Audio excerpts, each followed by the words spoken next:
Hello everyone, আসসালামু আলাইকুম। স্বাগতম জানাচ্ছি আমাদের আজকের ভিডিওতে।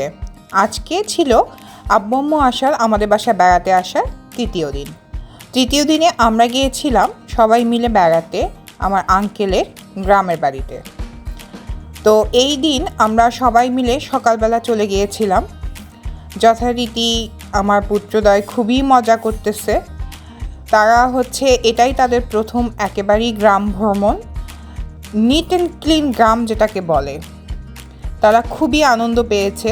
এতদিন তারা যেটা ছবিতে দেখেছে, হাঁস, মুরগি, গরু, ছাগল, কুকুর, বিড়াল সব কিছু তারা এখন সামনাসামনি দেখতে পেয়েছে এবং এটার জন্য তারা ভীষণ আনন্দিত। ওদের আনন্দ দেখে আমাদের সবার খুব আনন্দ লাগছিল। এখানে আম্মু এবং আন্টি তারা ক্ষেত থেকে শাক নিয়ে এসছে এবং সেই শাক কাটাকাটি চলতেছে। প্রাকৃতিক শাক, ভেজালবিহীন পাঁচমিশালি শাক যেটাকে বলে। আমার ছেলেরা খুব আনন্দ করতেছে, তারা দৌড়ে বেড়াচ্ছে, মুরগি ধরার চেষ্টা করছে এবং তারা বিন্দু পরিমাণ কোনো রকম ভয় পাচ্ছে না। এত কিছু দেখে মুরগিকে তারা ধরার জন্য চেষ্টা করছে এবং দুই ভাই দুই দিক থেকে মুরগিকে আটকিয়ে ফেললো। এটা দেখে আমরা সবাই ভীষণ হাসাহাসি করছিলাম এবং তারা যে নতুন গিয়েছে তাদেরকে দেখে সেরকম মনে হচ্ছে না, তাদের আচরণ দেখেও মনে হচ্ছে না, মনে হচ্ছে তারা অনেক দিন আগে গিয়েছে এবং এই বাড়িটা তাদের ভীষণ পরিচিত। তো এই যে মুস্তারি আবার মুছে দিচ্ছে, পড়ে যাচ্ছে, দৌড়াচ্ছে, কিন্তু তাদের বিন্দু পরিমাণ কোনো রকম ক্লান্তি নেই। আর এটা উত্তরবঙ্গের খুব ঐতিহ্যবাহী একটা জিনিস, মাটির ঘর।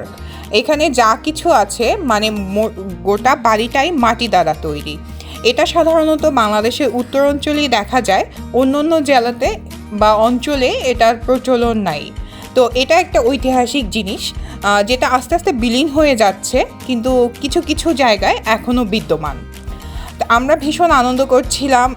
এখানে সব কিছু আছে, আম বাগানে আম, বিভিন্ন প্রজাতির আম, এবং আমরা সেটাই নিয়ে গল্প করছিলাম যে এবার আম কেমন হয়েছে, কতটা হয়েছে, আমরা নিজেরা যে পেরে নিয়ে আসব এরকম বলছিলাম। তো গল্প চলছে, আড্ডা চলছে, খাওয়া দাওয়া চলছে, সব কিছুই হচ্ছে।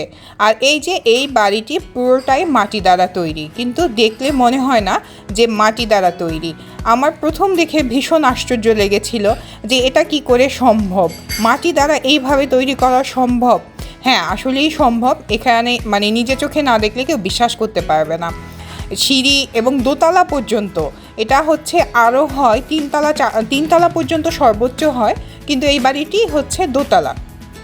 আমার ছেলেরা সিঁড়ি বেয়ে উপরে উঠতেছে, নামতেছে এবং ওরা ভীষণ আনন্দ পাচ্ছে। তাদের খেলাধুলা চলছে, মুরগি ধরা চলছে, কখনো বিড়ালকে ধাবার দিচ্ছে, কখনো কুকুরের গায়ে ঢিল ছুঁড়ে মারছে।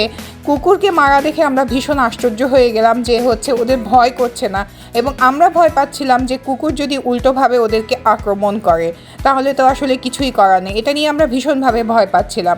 এরই মধ্যে ওদের বাবা আম নিয়ে আসলো নিজে হাতে, রুবেল ভাইয়ার সঙ্গে গিয়ে, যে এই যে রুবেল ভাইয়ার বাগান, রুবেল ভাইয়া আঙ্কেলের ভাতিজা, তিনি নিজে হাতে আম বাগান করেছেন এবং ওর বাবার বন্ধু।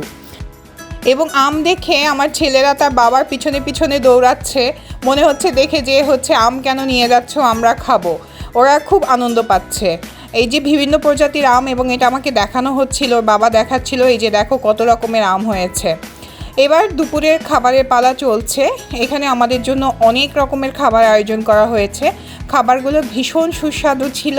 ধন্যবাদ আঙ্কেল আন্টিদেরকে, যারা এত কষ্ট করে আমাদের জন্য এত আয়োজন করেছেন। এবং খাবারগুলো সব ছিল বাড়ির বলতে বাড়ির মুরগি, এবং পুকুরের মাছ, বাড়ির সবজি, সব কিছুই ছিল প্রাকৃতিক, এবং খাবার অনেক সুস্বাদু ছিল। আমরা যথারীতি খাওয়া দাওয়া শেষ করে এই যে বিকালে পুকুর ঘাটে, আমার ছেলেরা পুকুর ঘাট এতক্ষণ বুঝতে পারেনি যে এখান থেকে নিচে নামলেই পানি পাওয়া যাবে। তারা যখন একবার বুঝতে পারলো যে এখান থেকে সিঁড়ি বেয়ে নিচে নামলেই পানি পাওয়া যাবে, তখন আর তাদেরকে সামলায় কে, একবার উঠতেছে একবার নামতেছে, এবং তারা ভীষণ আনন্দ পাচ্ছে পানি দেখে। ওর চাচু একজনকে নিচে নামায় নিয়ে গেল, এবং আরেকজন উপর থেকে নিজেই নামতেছে। আমরা পুকুর ঘাটে বসে গল্প করছিলাম এবং ওদেরকে দেখছিলাম যে এতটুকু ভয় নেই ওদের, যে এখানে নামলে কিভাবে বা পড়ে যেতে পারি বা নতুন কিছু, এইরকম কোনো বিন্দু পরিমাণ ভয় তাদের মধ্যে নাই। ও চাচু আবার হচ্ছে ফায়াতকে নিয়ে গেল পরে, জিহাদবাবু সঙ্গে আছে, কিন্তু আমার ভীষণ ভয় করছিল যে পুকুরের মধ্যে কখন কি হয় এবং পড়ে যায় নাকি, এই একটা ভয় ছিল। কিন্তু তাদের দেখে মনে হচ্ছে না তারা বিন্দু পরিমাণ ভয় পাচ্ছে, তারা ভীষণ রকমের আনন্দ পাচ্ছে। এরপরে বিকালবেলা নাস্তার আয়োজন এবং আমরা নাস্তা করছিলাম সবাই বাড়ির বাইরে বলতে বাড়ির সামনে বসে, কারণ পরিবেশটা অনেক সুন্দর ছিল। এখানে বসেই আমরা বিকালে নাস্তা সেরে নিলাম। বিকেলে নাস্তা শেষে চলছে রাতের খাবারের আয়োজন। রাতের খাবারের জন্য মেনুতে ছিল হাঁসের মাংস এবং আমরা রাতে খাওয়া দাওয়া শেষে অবশেষে বাড়ি ফিরলাম। ধন্যবাদ আঙ্কেল আন্টিকে এরকম সুন্দর একটি দিন আমাদের সবাইকে উপহার দেওয়ার জন্য, এবং আঙ্কেল অনেক দিন পর আসার জন্য আমরা এরকম একটি দিন পেলাম। এবং আমার খুব ইচ্ছা ছিল আঙ্কেলের সঙ্গেই প্রথম আঙ্কেলদের বাড়িতে যাব।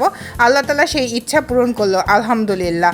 সবাইকে অসংখ্য ধন্যবাদ। আমাদের পাশে থাকবেন, আমাদের চ্যানেলটি সাবস্ক্রাইব করবেন। আল্লাহ হাফেজ, আসসালামু আলাইকুম।